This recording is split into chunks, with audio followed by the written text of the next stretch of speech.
Abang tadi bilang ada 5 parameter yang tadi itu, presiden itu bisa melakukan semua hal. Kalau dia mau kan dia bisa lakukan itu 3 periode sama perpanjangan. Kan masih ada. Dan sampai saat ini Bang, saya tekankan sekali lagi, tidak ada pembegalan partai selama Pak Jokowi memerintah hampir 9 tahun ini.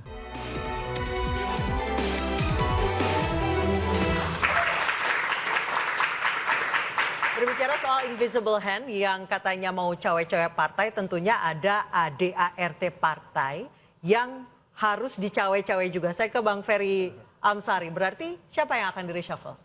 Ya, kalau melihat kebutuhan cawe-cawe partai, tentu saja Menkumham perlu di-reshuffle. Satu, karena Menkumham adalah orang PDIP, tentu sulit bagi Menkumham memberikan ruang untuk dapat perahu besar bagi orang-orang tertentu. Oleh karena itu, kalau Menkumham diganti, itu sudah cocok itu ya, untuk kebutuhan-kebutuhan pengambil alihan partai tertentu. Karena begitu SK dibuat double, itu sudah kacau itu. Kalau ada SK... Tapi apa semua partai bisa digituin? Ya, semua partai. Faktanya kita bisa lihat ya, konflik internal partai politik. Semua terjadi di ruang yang bernama Kementerian Hukum dan HAM. Ada P3, ada PAN, ada Golkar sendiri, dan beberapa partai lain. Semua sangat bergantung di Kumham.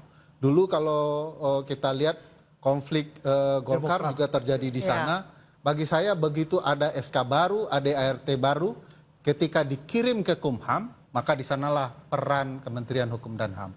Jadi kalau mau ini berjalan smooth, harus ada Menteri Hukum HAM. Baik, saya ke Mas Seno untuk mengkonfirmasi sebagai kader PDIP, apakah Anda sudah juga mendengar rumor Pak Yasona akan diganti sebagai Menkumham? Mas Seno? Ya, rumor itu ada, dan setiap hari kan banyak yang ganti-ganti terus. Satu hari nanti Pak Yasona yang rumornya akan di-reshuffle, lalu Bu Bintang, lalu tiba-tiba nanti siapa lagi, itu terus muncul. Tetapi kita sadar betul bahwa menteri di kabinet itu hak prerogatif presiden. Asalkan itu untuk kepentingan bangsa dan negara, saya rasa rakyat setuju. Tapi pertanyaannya adalah ini kan dekat sekali dengan masa akhir jabatan beliau. Semestinya ini tentu saja akan susah untuk bicara efektivitas kinerja kalau itu hanya 2 bulan bertugas sebagai menteri. Maka sebaiknya tentu saja apa yang sudah ada lanjutkan saja. Karena apapun, bagaimanapun kalau motifnya untuk kepentingan bangsa dan negara seharusnya begitu. Karena konsepnya adalah efektivitas kerja. Tapi prinsipnya tetap satu, Mas. Kami di PDI Perjuangan, kami yakin bahwa apapun itu kita akan, masyarakat akan melihat apa yang sedang terjadi sekarang. Dan pilkada nanti akan menjadi uji. Apakah betul intervensi kuasa itu terjadi atau tidak. Kalau tidak terjadi, maka pemilu akan terjadi fine-fine saja. Kalau terjadi, maka skenario kotak kosong, skenario melawan calon boneka, skenario menghadang nama-nama ini akan terus dimunculkan. Saya rasa kepentingannya sangat jelas. Dan kita akan memasang barikade untuk melawan intervensi kekuasaan itu. Baik. Itu, Mas. Bang Sil, sebagai orang yang dekat dengan Pak Jokowi, terakhir ketemu berapa bulan lalu ya? 2 minggu. 2 minggu lalu, apakah 3 ada minggu obrolan soal reshuffle? Nggak ada sama sekali. Jadi tadi mohon maaf Bang Ferry, terlalu kejauhan. Abang ngomong reshuffle, termasuk sampai ke teknis pergantian Menteri Hukum dan HAM. Ini hal-hal yang belum terjadi tapi abang udah wacanakan. Makanya saya bilang tadi, makanya abang bikin film Dirty Fox itu yang hancur bicara sama Mahfud, Bang. Ya, terlalu kejauhan abang bikin. Enggak, kami tidak menghancurkan siapa-siapa. Film itu bercerita, saya jelaskan karena abang saya tidak menonton. Abang ini ya. Saya perlu jelaskan. Jadi gini. Ini kan hak saya membela diri. Iya. Nanti ya, saya jelaskan.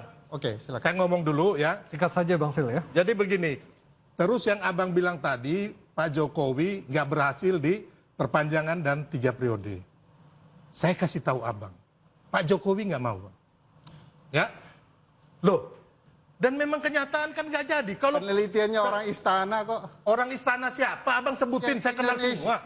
Ya, laboratorium 245 itu kan semua orang istana. Siapa orang istananya? Ada Jales Wari, ada Sigit.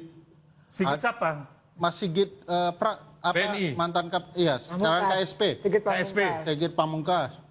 Jadi aku kasih tahu abang ya. Itu kan orang-orang yang dekat. Yang tadi Pak Jokowi bilang mau menjilat dan menampar. Enggak, masih di istana sampai sekarang? Iya, maksudnya ya Pak Muldoko masih di istana juga mau ambil alih Demokrat. Dan orang berpikir bahwa itu restu Pak Jokowi. Sekarang maksud saya begini loh Bang. Yang 3 periode sama perpanjangan itu kan isu yang dibikin orang lain akhirnya ada diamplifikasi sama orang-orang Pak Jokowi, termasuk Pak Luhut, Bahlil, teman-teman Uce dan sebagainya. Dan Pak Jokowi nggak mau itu, bukan nggak berhasil. Dipecah. Ya kan sangat jelas Golkar bagaimana jadi dua zaman Pak Agung Laksono, ya kan dengan Pak Ical. Saya tahu persis kok. Saya meneliti tentang partai-partai politik, termasuk skripsi saya, tesis saya dan disertasi saya. Dan itu membuktikan kalau saya mengatakannya ada, termasuk mohon maaf kalau bicara tadi hari ini Bang Riko pun tadi mengatakan, bayangkan orang Golkar tidak berani, Bang Riko mengatakan presiden. Itu sangat clear bahwa apa yang terjadi saat ini adalah ada bagian intervensi itu. Dan sebenarnya saya katakan, saya bolak-balik tuh ke DPP Golkar. Tidak ada yang ngomong ini orangnya presiden dan sebagainya. Tetapi saya merasakan itu ruang-ruang sudut-sudut Golkar itu ada intervensi itu gitu loh. Dari internal? Saya meyakini, tapi dari eksternal dong. Eksternal disusupi ke internal. Minta ya, secara teknis, Kang Ujang bisa gambarkan Pak Jokowi membegal berkarya itu bagaimana caranya? Kalau Anda punya teori itu. Gini Bang, saya jelaskan ya. Ketika partai, katakan semua partai yang dianggap adalah berseberangan dengan kekuasaan, ya termasuk partai berkarya, kan dulu Golkar juga di bawah Pak Ical itu kan tidak mau ikut bergabung gitu kan. Lalu kata Partai Demokrat itu juga oposisi gitu. Itu apa? Ini untuk katakanlah melemahkan partai politik dalam konteks itu. Makanya pasti dalam kalau bahasa saya akan dikerjai. Oleh karena itu tidak aneh dan tidak heran kalau dalam teori maka kekuatan-kekuatan oposisi ini yang kadang-kadang menyerang pemerintah ini pasti akan dipreteli satu demi satu. Itu teori yang sebenarnya sangat sederhana yang kita tidak bisa bantah. Oleh karena itu saya meyakini dari sudut pandang politik gitu ya, saya meyakini begitu ya, bahwa kekuasaan selalu akan tadi ya melemahkan pihak-pihak yang berlawanan kira-kira. Oke, saya ke Bung Riko sebentar. Bung Riko, artinya nanti di Munas tanggal 20 sudah dipastikan Pak Bahlil akan menjadi ketua umum Partai Golkar berikutnya? Satu nama yang kuat betul Pak Bahlil. Memang ada nama yang lain? Tidak menutup kemungkinan di Golkar itu banyak kader yang potensial. Tapi yang akan maju yang akan didukung oleh pemerintah siapa? Saat ini memang Bahlil, kuat gitu loh dari eksternal ya. Sesuai dengan ADART nggak? Ya, dia sudah pernah duduk sebagai pengurus wakil bendahara DPD 1 Golkar Papua. Dari kami pun pasti ada internal. Siapa Saat ini memangku jabatan publik dan duduk di struktural DPP Partai Golkar. Namanya nanti saya sebutkan. Jadi akan ada berapa calon nanti di tanggal 20? Pasti ada lah. Selain Bahlil ada lagi nama calon lain.